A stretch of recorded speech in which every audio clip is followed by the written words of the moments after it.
Hey guys and gals, Never here from Drakewing Gaming. It's Sunny Mounts, what are the Gaming Drag? Today I'm coming back at you with another Let's Play episode of Love the Exalt. So yeah, let's go ahead and jump right back in, shall we? Alarm chain, you are up, and let's go!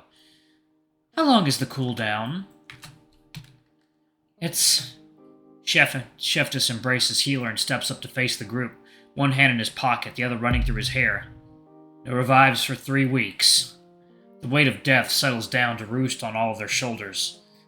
But the train ride is 12 days! I'm sorry, everyone. Well, it'll be hard to forgive you. Guardian steps up. Not that I'm devaluing Pet's life, but I'll be honest with you. I could have used that ability to safeguard my daughter against the very rules of the game. We could have used it to cheese out an escape attempt, even. Yeah, it would have been nice to have revived for her. Mom? I'd rather Pet be alive right now than escape without him. Well, no, sweetheart, you've been misled. He may look cute, but we don't know him. Look around you. Look at all these strangers. We're not all bewildered victims. Some of us know what's going on. And one of us is a monster.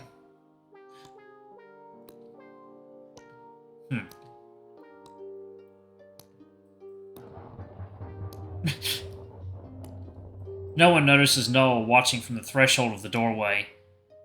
Lady, shut the fuck up! Look at the size of the goddamn guy. Look at his class type. How are we not going to revive him? Well, I suppose I'm being callous. I'm glad the little creature's alive. I just hope Healer made the right decision. You better stop talking now. Hey, speaking of the root cause of this whole situation. Pet! Tank leans down to point 2 fingers right at his little snout. Why'd you break the first rule? You got yourself killed in the dumbest way possible. Smarten up! Pet doesn't recede a bit, and his ears don't fold down. Still, he looks upset. Tank abruptly lowers his fingers when he notices the whole room glaring at him. He spits over his shoulder and kicks the baseboard. One of the gears on the wall slows down and stops churning for a second, and the whole thing starts up again. Fuck. Sorry I yelled at you, but I can't stand your shitty attitude, Pet. Oh. I know you broke that rule on purpose. That cabin's the last place your master could have been. But you know something, you little bitch? If you get yourself killed again somehow, I'm gonna yell at you then too. You gotta wake up a bit here. You're too focused on your dad quest. That's why you broke that rule, ain't it? Looking for your master? No, it's just... I couldn't... I wanted to crawl in the other... Actually, I really shouldn't tell you why I did it. I just had limited options. Yeah, I know. Just the way she goes sometimes. What does that... Oh, you were scared, but you couldn't... Gotcha. Let's not talk about that anymore, ever.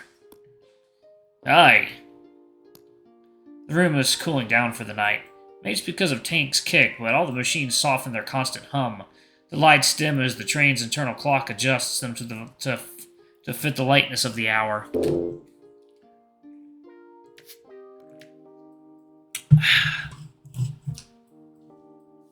Sorry, guys. I'm too exhausted to listen to you apologize for dying, Pet. I wanted to tell you all one more thing. My ability doesn't work unless the ghost of the dead person has a resolve to live again. Which means Pet had a full resolve to live when he went out. He didn't walk down that hallway to die. Tank, you shouldn't be so hard on him. I already fucking apologized. Plus, Healer. What is it? I have something to tell you. I was one of the... In the hallway, a squawk of panic echoes. Someone is thrown onto the floor, and the broken door slams shut. Noel realizes everyone will come to investigate, so they recede swiftly into the shadows.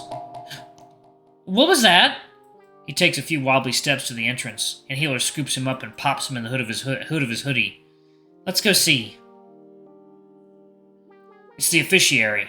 Just a moment ago, it seems, she set her glasses straight and smoothed out her skirt, because there isn't an inch of her body that looks unclean or disheveled, despite having just been thrown out the black hallway on her ass. By the time everyone rushes to her, prepared to help her up, she's already gotten herself perfectly in order, and she stands proud and strong with her arms linked behind her back. He let you go already? She pushes up her glasses with a finger. Her eyes are a little red and puffy. I assume our smallest passenger has died, from the way things were going before the ghost removed me bodily. I fear my ineptitude ensured his death. My lady, just hold on a moment. Silence. The officiary closes her eyes and runs a hand through her hair.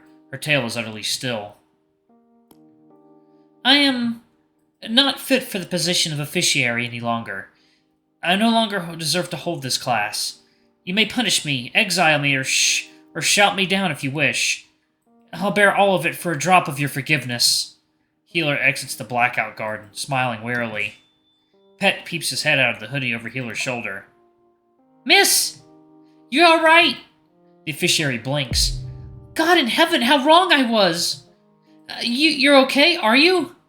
Pet hops to the ground and sits on his butt, looking up at her with please pet me eyes. I hope you found yourself some snacks, even without the trolley. Yep. Nope. There you go. Why Blizzard just popped up? It's so weird. Okay. Yep. Oh, that's why. Gotcha. Okay. May I pick you up for a moment, sir? Actually, 1 second, y'all. Alright, y'all, and we are back. Sorry about that. All good now. Okay. May I pick you up for a moment, sir? Okay. She picks up Pet and holds him, scratching behind his ears. Pet purrs and curls his tail around her forearm. Everyone gives the moment with each other. Then she sets him down again and stiffens up. Pet purrs and snakes between her legs as she makes an announcement, looking a little shaken, but sounding more fiery than ever. It's been about half an hour since departure.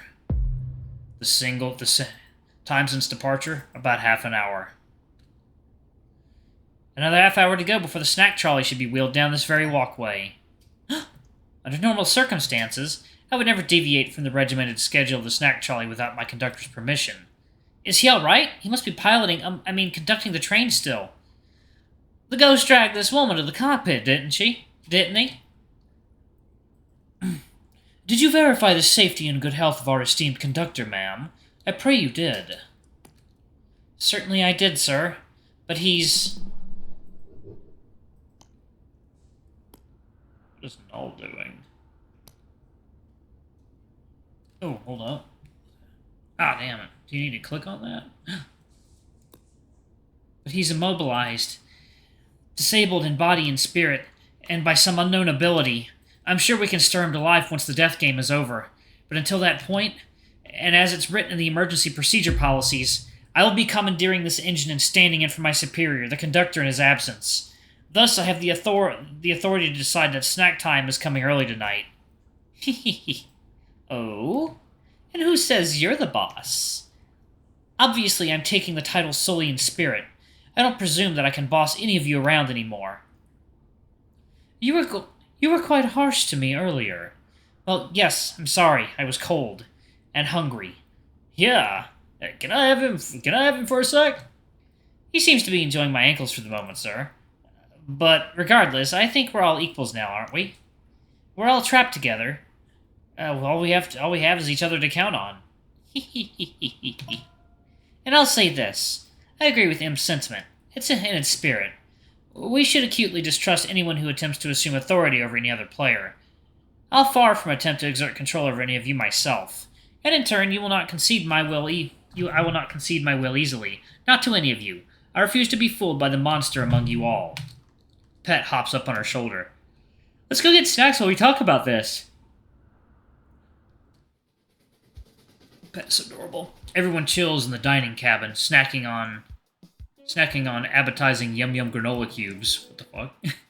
Imp sits with his chest and chin on the table, sharp fangs munching away, his baggy eyes barely open. Chef and Healer eat together with their chairs far apart and both feet up on the table.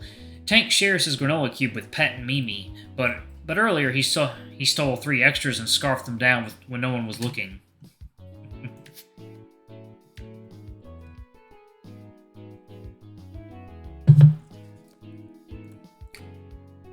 Dancer sits cross-legged on the lounge chair off to the side of the cabin, eating with her cube and 2 steady paws. Null is curled up on the floor, trying to sleep. You want some? It's not bad. Here, just try one bite. No? Dancer eats in silence. Guardian sits at the opposite end of the table from Mimi. Are you getting enough to eat? Yes, Mom. Mine tastes awful. Ugh. Excuse me, Mrs. Officiary, could you please get me a new Yum Yum cube? By the way, your hair still looks perfect despite the roughness you were put through. Now, Saccharin, I told you already I'm no longer an authority on this train, which also means I'm not your dutiful public servant. Get it yourself. Very well, I was only asking nicely. Tank walks by Chef and Healer, pointing at his own head. Pointing to Pet, who was curled up between his ears. Thank you for saving him, Healer. No problem. Hey, Tank, I'm sorry about earlier. About what? Trying to kick you out of the Leaf Cabin. I was too suspicious of you. Sorry. Oh, alright. Yeah, no, I don't care, man. You were protecting your target. Heh. Pet, you gotta eat more, man. You can do a fucking third at least. But I'm already full. This food cube is like half the size of my body. Well, eat 2 more bites. You never know what's gonna happen. Stay full and stay hydrated. You gotta be ready to fucking tussle at a moment's notice. Understand me? Are you gonna attack me? Well, no, you're not even a challenge. Why would I subject myself to a boring spat like that? But one of these other bruisers might take you for a damn spin, and if they seem relaxed now, wait till day 5 when we're all fully clocked out of our minds, cooped up in here playing death checkers. I'll say it again for you. Open your little ears. Stay full and stay hydrated. My partner's always gotta be in top fighting condition if they want me on their team, got it? The officiary comes by and offers Pet a platinum granola cube. Pet politely nibbles on it. Platinum. I'd like to stay faster usually, but I guess there's not much room to run it on trains, so maybe it would be alright if I followed your advice, Tank. I'll stay near the snacks at least. I like it in here. You can smell food and flowers in the Blackout Garden. Leaning up against the wall, Suit chills with Enkidu, holding a cube up for her to stab repeatedly with her beak. Ah, Enkidu, my ravenous familiar. Ever the fiend for granola in these recent months, aren't you? Do you remember where you first tried it? It was on the rickety wooden catwalk that spirals down from the main chute, up in the Summit Lands. That's where we tasted the granola of the Lillian girls. Oh, I saw the way you looked at them, Enkidu. And I count myself lucky to share the company of a proud gay bird such as yourself. We dawdled for a month too many among dumbwaiters, pulleys, and scaffold there, though their granola was so crunchy and crisp. Coated in that grey frost, wasn't it? A little cold is good for the oats. Ha! Ooh. Suit runs a finger over her feathered head. She leans into it. Oh, Enkidu. Of course we'll go back, my liege. Just as soon as we can make it through this. Let's be present. What do you think of this case we seem to have bungled ourselves into?